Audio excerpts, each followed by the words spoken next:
And we're back again to thank the viewing public for their patience as every time we go over 4 hours, we have to reset the audio and the visual. And so I know GDOE is used to it because every hearing we have, it's always longer than 4 hours. So thank you as well for your patience. And Mr. Babauta, you have just a couple more slides to finish, right?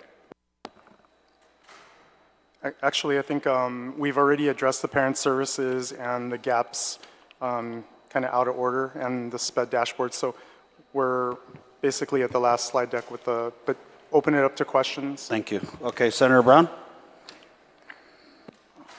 Thank you very much, Mr. Chairman, and certainly thank you to DOE for their presentation this evening. I think, it's a lot of information, but I think it just gets down to how can we facilitate assisting these children, granted that they're all at varying levels. And there are numerous challenges, and including trying to get qualified teachers to assist these kids. But, hearing the testimony earlier, there's a disconnect somewhere, and I think that's the bridge that needs to be crossed on how can we get that level of confidence of the parents with the students in the school to have some comfort level that these children are really getting the best assistance to the degree that's possible. I understand there may be some children that because of their circumstance may never be able to be independent and may require that full-time attention and the challenges that lie ahead into adulthood. But then others that maybe from the positive influence that they get, some of them may grow to be very independent, be able to fulfill their own goals in life. So I think that's the main question I have from all the information provided this evening is what can be done to address that. I mean, all this looks good, and it makes a lot of sense, how it's all supposed to fall into place and all the requirements and everything. But of course, where the rubber meets the road is really what the actual execution of this is in our school, and where are those deficiencies, and how are we going to address them, and how are we going to do it. I marvel at the issue. What still bothers me is that we're still trying to figure out how to do things. And it seems to be the standard in the government of Guam, and I'm able to criticize because I've been at it a long time. We're still trying to figure out how to do it, and that's what I hear to certain degrees. We're still trying to figure out how to do it. And so how do we facilitate? Because these kids need as they need the assistance now. The time is going on, and they're still growing, whether we're prepared to assist them or not. The time is still passing for them, and how do we take advantage of it with the time we have where we can help facilitate for their growth? I'm bothered by the fact that I hear we're still trying to figure out how to do it. We're still trying to figure out how to do procurement. We're still trying to figure, I think we can expect that, we are there and this is what we're doing to implement. So how do we address that? Because that's a message that I keep hearing this evening. Well, one of the things that we're trying to do, again, is put everyone on the same page. So we've had a lot of drift through the years, right? So we haven't had a reauthorization with IDEA for a while. So what ends up happening is sometimes we have folks who feel like, they're comfortable with and knowing what is in the IDEA, and so they might be at a meeting and maybe not really understand how to apply it at this point. Or, each individual student has an educational team, and anytime you change one person or another, 2 or 3 people on that team, the dynamics change. So it's really hard. So what we've been doing a lot of is getting back to the basics. We have the boot camp for the administrators. We're really focusing on training, but not just training. We're focusing on the follow-up and the coaching, right? That's why we really buy into this coaching model. If you just show someone how to do something and then take off, it's not effective as we provide that guidance and support, come back and connect.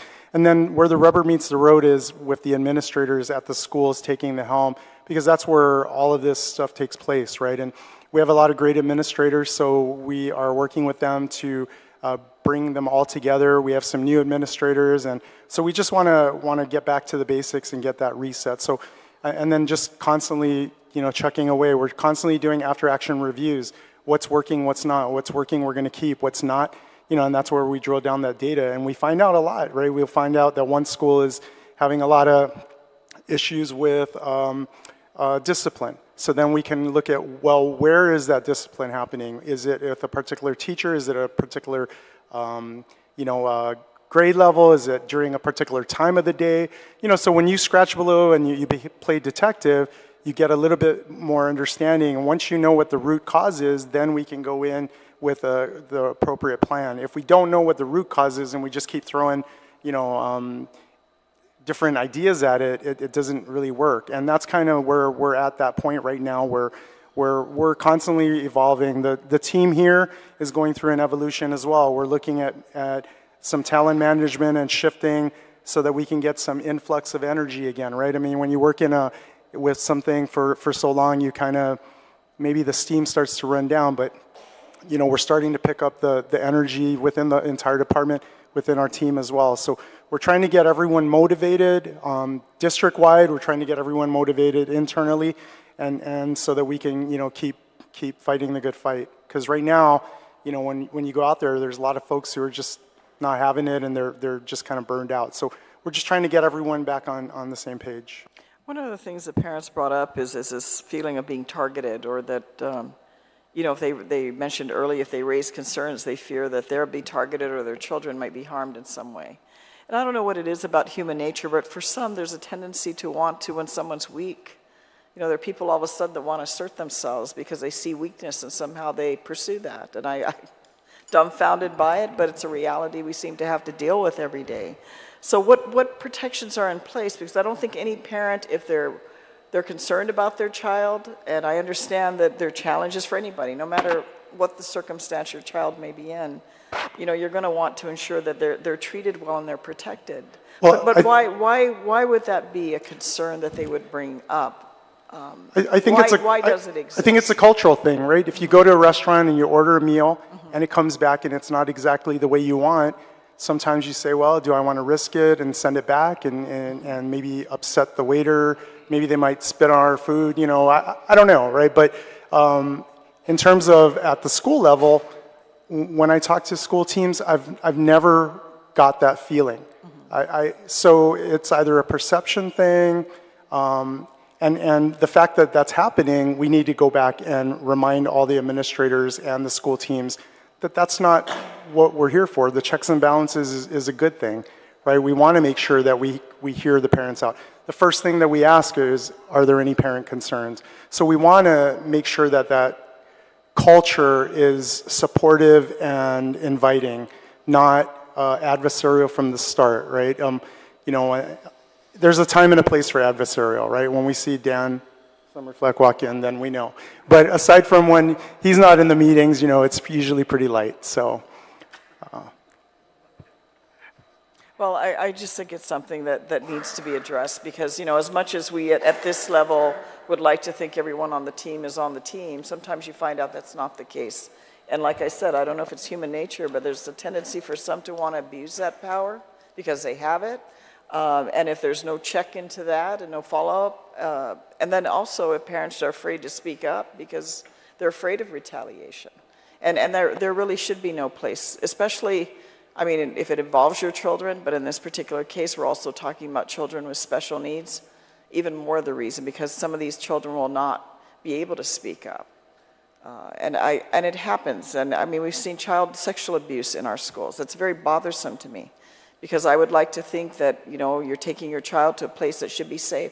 Those children are given the impression that they're in a safe place. And they should be surrounded by safe people. And we're seeing, you know, up till now, we see cases now that's in the court system that's not, and those are the cases that are reported.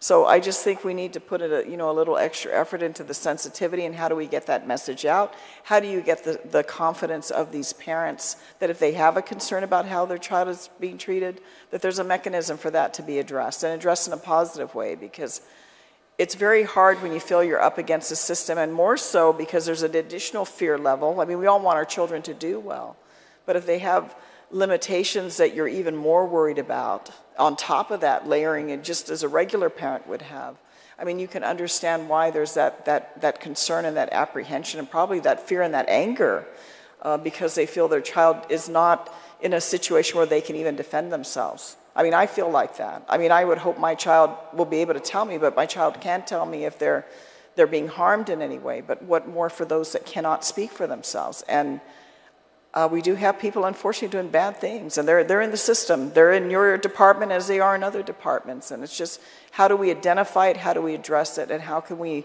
have some sense of comfort to these parents that they're, we're all, like you said, we're all on the same train, and we're all focused on how we can help facilitate to this child. And those that have that attitude, maybe they don't have a place in DOE, and I just want to make sure you have a way of identifying that and properly addressing it. We do, and anytime we hear of any inappropriate behavior or action, we take action immediately. We remove any of those individuals from the school site, and so they're not around any children while we look into the situation. And again, depending on their status, they may be brought down to Central or put in like the warehouse or with our office, but. We want to make sure that we encourage people to come forward, and what we'll do is we'll put it on our boot camp. We'll also bring it up in the next principals meeting, just as a reminder, right, about a safe, welcoming place, right, so that people can kind of bring up their concerns. And the energy is contagious, right, and sometimes when people come in and they might be a little bit hyped up, sometimes it might get a little bit heated. So we could probably just remind everybody about the importance of being professional and keeping it professional. Kind of like how you guys have your little reminder at the beginning of each session, right? Because I was about to start yelling until I heard that, so.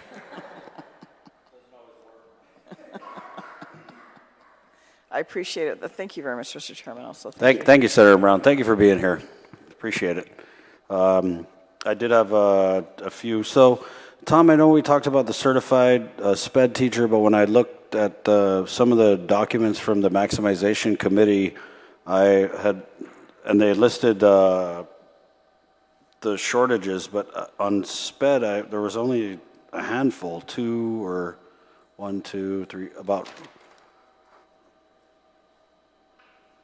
about 4. Is that accurate? I'm going to have to go with your list, sir, because they're having daily meetings and shifting. So maybe I'll turn it over to Deputy Joe.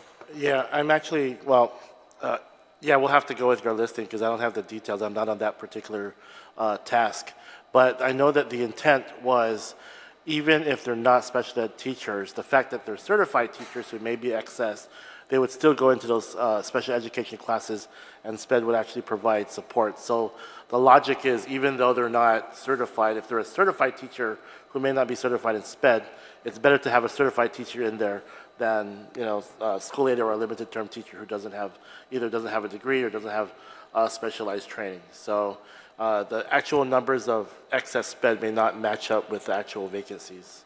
But the intent, again, is to take whatever certified teachers we have who may be excess to move into those classes. These were shortages, but like I said, I was surprised because, we included certified SPED teachers as an agenda item, and it was, like I said, there was only a shortage of 4 across the district. So. Oh, the shortage. We could follow up on that later. The other question I had, and this is from the special ed dashboard, it's the transition plans for high school. Other than Ukudu and Sanchez, the transitional plans not being met, for example, George Washington, it's 58%, JFK, 38%, Southern High School, 42%, Teason High School, 32% of transitional plans not being met. Can you explain just for the public what a transition plan is and why they're not being met at such large numbers at these specific schools? So for children ages 15 on Guam, I believe, the IEP has to address the child's post-secondary goal. And so after the team assesses and determines what that is, that IEP is tailored to that goal. So the numbers that you're looking at may not necessarily reflect that it was not done. We've recently put a system in place for the schools to assess their own IEPs before they submit it. So those numbers could reflect those that were not assessed. So that doesn't necessarily mean that they were not done. The transitional plans? Correct. Okay. Don't shoot the messenger, man. I got it off the Yeah. website. So just within the past 2 weeks, we're trying to clean that up. Okay. Yeah. I appreciate that. And then, Tom, the reason why I brought up the travel was not necessarily that I heard that there was excessive travel, but let me just ask, as the travel, in your opinion, that the Special Education Division has went on, like, let's say in the last couple of years, has it all been justified? It has, and if you look at nationwide, again, we only attend the things that every other state attends, right? So, and then also, prior to me coming on board, if you look at the history, then you're going to see that it's consistent with all that. You may be getting it confused with federal programs, which has a lot. No, I'm not trying to. I know all about federal programs. No. I'm not trying to. You know, each project has certain requirements, right? And when you have it built in, if you want to have something go district-wide, you may have to have somebody from every high school or every school. So that's where sometimes the confusion comes in when you see a group of 10 people, for instance, right? But that's how they're supposed to take that information and come back and push it out. So, you know, I mean, we're welcome to discuss any of the requirements, but these are all things that are actually, like I said, built in. Take a look at our determination letter. These are things that are kind of pushed on us, you know. Yeah. I don't have the numbers in front of me, but... Can I say something yes, about ma'am, the travel, please. sir? A lot of our travel is not paid for by DOE. Right, It's federal paid for funds. through the technical assistance centers. Okay. So, and a lot of them are not conferences. It's actual meetings that we go to participate, because to have to do a meeting that's all day from Guam, it's just not feasible for us to be able to fully participate. So you wouldn't say that you go on excessive travel, and whatever travel you go on It is appears justified? excessive, but there's purpose behind it and work that needs to get done. Okay. I would just say from the public's viewpoint, if you're saying it looks excessive, then we want to see the return on investment with the services provided to the students, right? And then the other thing on the dashboard, I was looking at I'm not sure if this was under compliance, but it was the complaints, and there was only one. Is that accurate? So like we said, there's multiple levels of complaints, right? We have due process complaints, but I believe we had, did you want to get that? I think we had 6 last year, so we'll take a look at that. It might be an informal complaint, but we'll take a look at that. I know we had 6 due process filings last year. So 6, is that on our dashboard? And those have all been resolved? Those have been all been resolved. Okay. Yeah. All been resolved? All been resolved. Okay.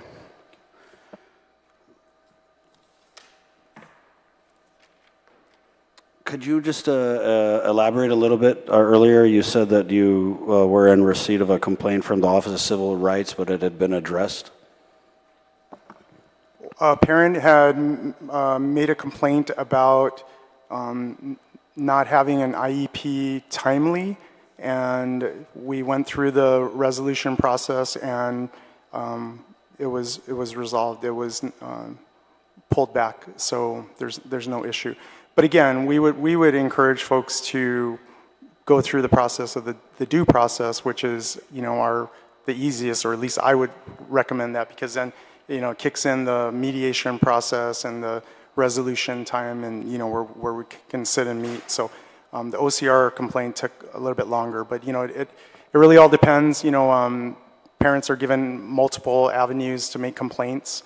They can go all the way up to the federal government like that, or they could keep it, you know, here. So, you know, like I said, we take every complaint seriously, and we try to address it. We're actually mandated to address every complaint.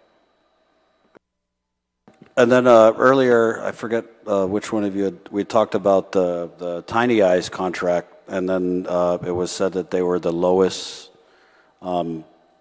bidder, but that also there were no services like that available on island, correct? Not that there are no services, but there's just not that many occupational therapists on Guam. We've even reached out to our former occupational therapist to try to come back, but because she'd be the only one in the division, she says that it's just too much to handle for her. So are you, I mean, pardon me if this sounds like a dumb, but you're obligated to get the lowest bidder and not the most responsive? Well, that's the procurement process. Okay. All right. Well, I definitely thank you guys. This is a lot of information, Tom. I mean, I'm gonna pour over this and the testimony and everything that was said on the record tonight, and then I intend to call another hearing in 3 months, so we could just do a periodic check-in. Just some of the takeaways, and I don't think this is specific to the Guam Department of Education, but there exists in our community a belief that when people make a complaint or try to assert themselves, they are labeled, in this case, a high-profile parent, or in other agencies, a whistleblower, or whatnot. And I heard a lot of talk about the IEP process, but I didn't hear any reasonable explanation that would explain why it would take, 11 months to complete an IEP. And so I just asked that, and that gives, I mean, just to be fair, that gives credence to what some of these parents are talking about, walking around with a big target on them. But, I commend the parents for speaking out, and I think that's something that we have to do, and I think that's something that's going to move this process and improvements in this division forward. Yes, ma'am. We always encourage the parents to talk with the school principal first, but they don't have to. They can call us at any time at the division. The parent that was previously here, that will be looked into tomorrow. Thank you very much. Tom? Were we supposed to swear in, or I wasn't sure? Usually, don't we do that? I didn't swear It's a little late now. Oh, okay. I mean, I'm hoping you were telling the truth for the last Just 4 no, I have been, hours. but, Okay. Yeah. Thank you. Okay, so again, thank you to GDOE Special Education Division for being here, and we'll see you in 3 months. This oversight hearing of the Committee on Education, Public Safety, and the Arts is hereby convened at 8:20 Chamorro Standard Time. Guåhan Senador Chris Malfunction Barnett está. Adios.